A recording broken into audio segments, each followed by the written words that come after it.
ប្រសិនបើវិនិយោគិនមានហាងសាឡននៅខ្មែរហើយចង់ពង្រីកសេវាកម្មនៅសហរដ្ឋអាមេរិក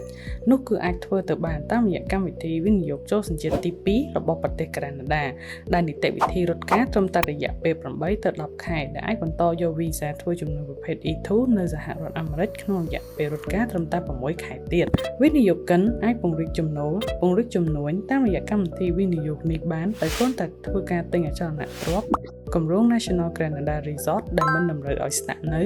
និងអាចដាក់ជួរបង្កើនចំណូលអកម្មប័ណ្ណបន្ថែម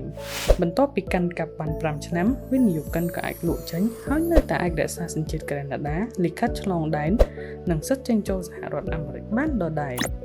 បានទាំងអាជីវកម្មបានទាំងអចលនទ្រព្យបានទាំងលិខិតឆ្លងដែនដែលអាចធ្វើដំណើរដោយគ្មានទឹកដីកាទៅ140ប្រទេសនិងចេញចូលសហរដ្ឋអាមេរិកបានមានតែនៅកម្មវិធីវិនិយោគចូលសញ្ជាតិកាណាដាផ្ដល់ជូនដោយ Free Visa យើងខ្ញុំផ្ដល់សេវាកម្មជាកញ្ចប់ក្នុងការជួយវិនិយោគិន